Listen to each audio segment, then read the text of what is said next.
Je vais détruire ton commerce et tous tes clients viendront chez moi. Je veux que son commerce échoue et que tous ses clients deviennent les miens. Prends ça et verse-le dans sa marmite pendant qu'elle n'est pas là. Prenez votre pop-corn et laissez-moi vous raconter comment cette histoire a commencé.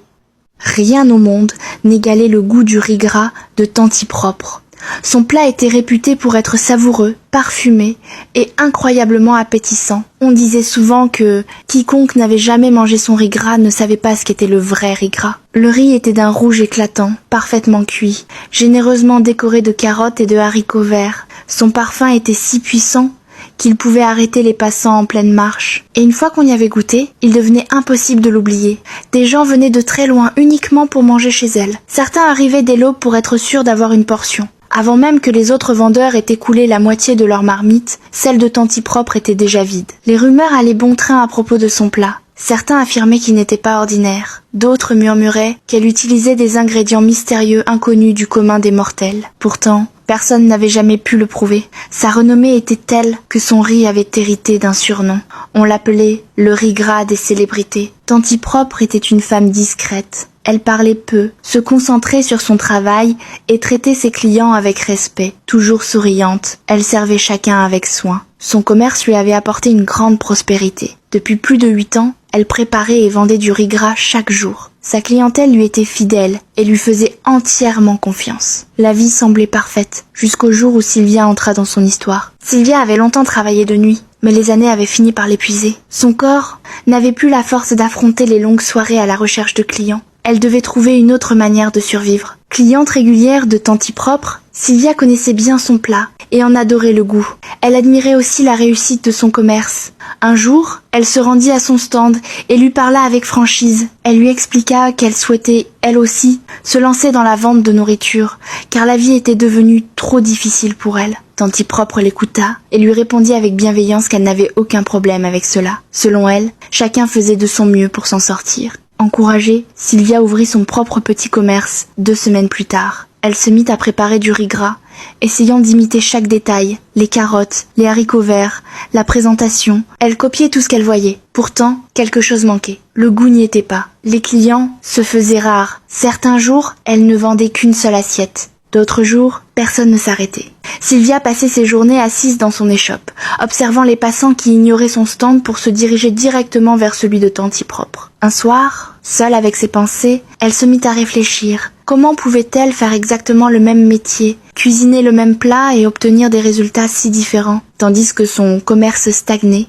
les gens continuaient de parcourir de longues distances pour manger chez Tanti Propre. Sylvia en vint à une conclusion troublante. Ce riz n'était pas ordinaire. Elle devait découvrir ce que Tanti Propre y mettait réellement. C'est à ce moment-là qu'elle prit une décision qui allait tout bouleverser. Sylvia se mit à observer Tanti Propre attentivement. Chacun de ses gestes, chacun de ses déplacements l'intéressait. La nuit, lorsque le quartier s'endormait et que tout devenait silencieux, Sylvia se cachait près de la maison de Tanti Propre, dissimulée dans l'ombre. Elle était convaincue que le secret finirait par se révéler. Un rituel étrange, des paroles murmurées, un geste mystérieux, mais rien de tout cela ne se produisit. Nuit après nuit, Tanti Propre ne faisait rien d'inhabituel. Elle dormait paisiblement. Il n'y avait ni secret visible, ni rituel obscur, ni comportement étrange. Après de nombreux jours d'observation, Sylvia finit par perdre patience. Elle se dit qu'elle avait suffisamment observé. Rien ne semblait inhabituel. Aucun geste étrange, aucun secret apparent. Et pourtant, malgré tout, ce commerce continuait de prospérer d'une manière incompréhensible.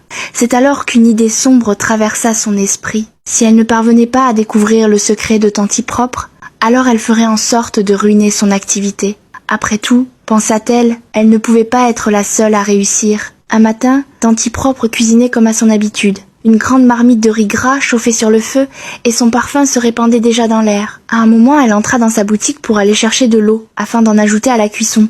C'était l'occasion que Sylvia attendait. Elle était dans les environs, cachée, observant chaque mouvement. Dès que Tanti Propre disparut à l'intérieur, Sylvia se précipita vers la marmite. Elle regarda autour d'elle, personne ne la surveillait.